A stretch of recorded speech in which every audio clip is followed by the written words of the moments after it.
Newton's third law देखते हैं क्या बोलता है। If a body A exerts a force F on body B, then body B exerts an equal and opposite force minus F on body A। अच्छा, इसी law को एक simplified sentence इसका और है इक्विवेलेंट। ये सेंटेंस तो आपने सुना होगा, every action is equal to equal and opposite reaction. ठीक है, इस सेंटेंस से तो आप फैमिलियर होंगे, पर जो ये पहला वाला सेंटेंस है ना, वो ज़्यादा प्रिसाइज फॉर्मुलेशन है न्यूटन के थर्ड लॉ का। तो इसका मतलब क्या निकला कि सपोज दो बॉडीज हैं, बॉडी ए और ये बॉडी बी। ठीक, तो यदि बॉडी ए बॉडी बी पे फोर्स लगाती है, जिसको अपन एफ ए बोल देते हैं, तो क्या होगा, बॉडी बी जो है वो बॉडी ए पे एक ऐसा फोर्स लगाएगी जो कि मैग्नीट्यूड में एफ ए के बराबर होगा। ठीक है, और डायरेक्शन में एफ ए के एग्जैक्टली ऑपोजिट होगा। ठीक, मतलब एफ ए जो है वो माइनस एफ बी के बराबर होगा। ये जो नीचे वाला सेंटेंस है इसमें दोनों इनकॉर्पोरेट हो गया, मैग्नीट्यूड भी इनकॉर्पोरेट हो गया और डायरेक्शन भी इनकॉर्पोरेट हो गया। ठीक है, तो ये जो फोर्सेज हैं कौन से, एफ ए और एफ बी, इनको हम क्या बोलते हैं, एक यदि एक्शन है तो दूसरा क्या है, दूसरा रिएक्शन है, या दूसरे वाले को एक्शन बोल दें तो पहला वाला रिएक्शन हो गया। तो इन फोर्सेस को एक्शन रिएक्शन पेयर भी बोलते हैं, एक्शन रिएक्शन पेयर। ठीक है, अच्छा, तो इसका इम्प्लीकेशन क्या हो गया कि फोर्सेस जो हैं वो पेयर्स में ऑपरेट करते हैं, सारे फोर्सेस जो हैं वो पेयर्स में ऑपरेट करते हैं। तो आइसोलेटेड फोर्स, मतलब सिंगल आइसोलेटेड फोर्स जिसका कोई रिएक्शन फोर्स नहीं हो, ऐसा हो ही नहीं सकता है।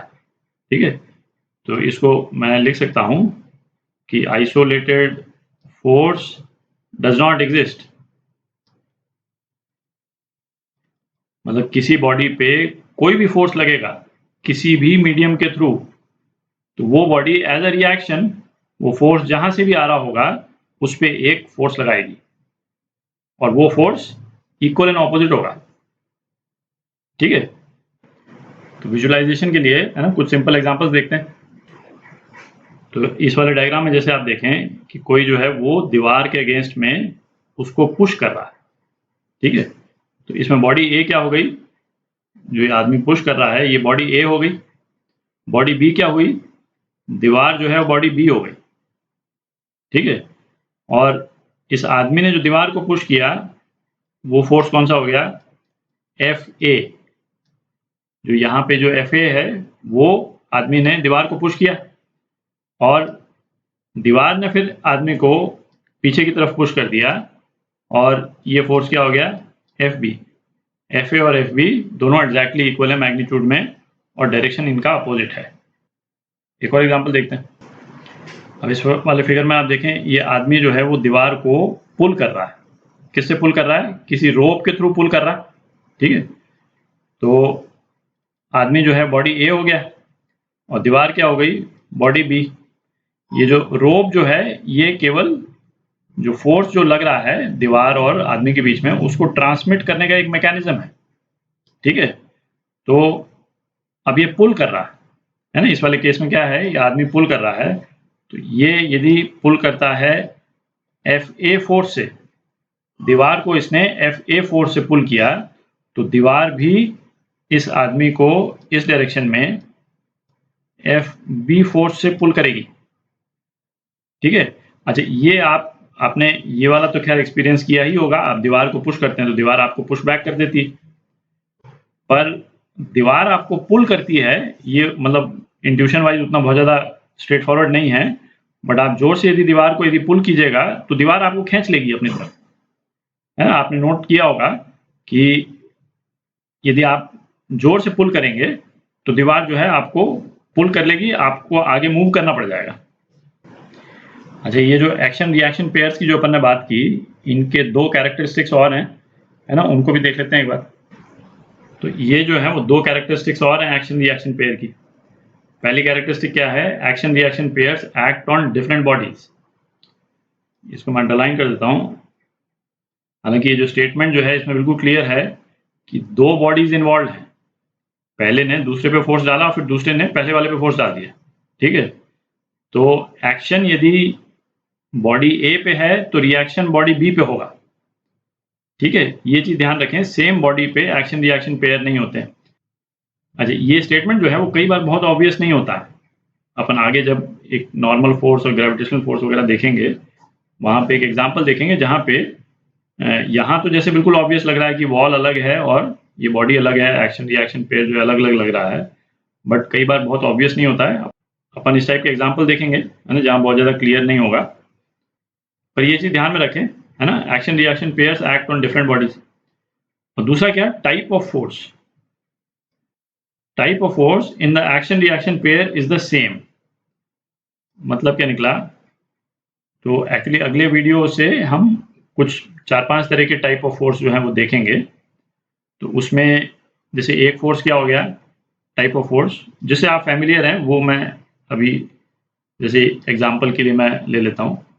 जैसे ग्रेविटेशनल फोर्स, है ना, ग्रेविटेशनल फोर्स से आप बेसिक फैमिलियरिटी तो है ही, काइनेमेटिक्स में भी बहुत ब्रीफली अपन ने देखा था, ठीक है। दो बॉडीज के बीच में जो फोर्स होता है वो क्या होता है, G m1 m2 by r square, attraction का फोर्स है, ठीक है। इस बॉडी का मास m1 है, इसका m2 है, तो इनके बीच में ये फोर्स एग्जिस्ट करेगा। तो अब क्या है कि ये बॉडी ए और सपोज ये बॉडी बी, ठीक है। बॉडी ए ने बॉडी बी को इस डायरेक्शन में खींचा इस वाले फोर्स से, तो बॉडी बी भी बॉडी ए को अपनी तरफ खींचेगी सेम फोर्स से, ठीक है। और इन फोर्सेस को यदि मैं F1 और F2 बोल दूं, तो F1 और F2 का नेचर क्या होगा, दोनों ग्रेविटेशनल फोर्सेस, ठीक है। बी भी ग्रेविटेशनल फोर्स लगा रहा है, ए भी ग्रेविटेशनल फोर्स ही लगा रहा है। ऐसा नहीं हो सकता है कि मतलब बी तो ग्रेविटेशनल फोर्स लगाए और ए जो है वो धागे से खींचे, है ना। मतलब फोर्स का नेचर जो है वो एग्जैक्टली सेम होना चाहिए, है ना। दूसरा एक और एग्जांपल यदि अपन लें, तो जैसे फ्रिक्शन तो अपन डिटेल में देखेंगे, बट ये भी कॉमन सेंसिकल है ना। फ्रिक्शन से तो आप फैमिलियर होंगे ही। किसी भी ब्लॉक को यदि हमने रख दिया किसी एक रफ सरफेस पे और इसको यदि हम खींचते हैं इस तरफ, भाई हमने खींचा यहाँ पे, तो अब क्या होगा, ब्लॉक और जो नीचे का जो सरफेस है उसके बीच में फोर्स ऑफ फ्रिक्शन होगा जो इस मोशन को अपोज करेगा। ये तो कॉमन सेंस है ना, ये तो आपको मालूम। तो अब आप देखें कि ब्लॉक पे जो नीचे वाला सरफेस फोर्स लगाएगा वो इस डायरेक्शन में लगाएगा, ठीक है।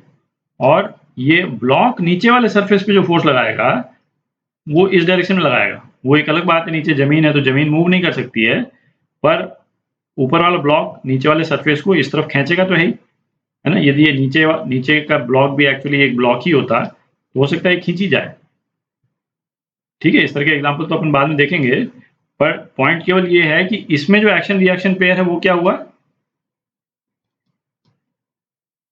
ब्लॉक को जो सरफेस ने खींचा F1 से और सरफेस को जो ब्लॉक ने खींचा F2 से, और दोनों फोर्सेस का नेचर क्या है, फोर्स ऑफ फ्रिक्शन है दोनों, ठीक है। तो ये जो टाइप ऑफ फोर्स की अपन बात कर रहे हैं, ये टाइप ऑफ फोर्स की बात की अपन,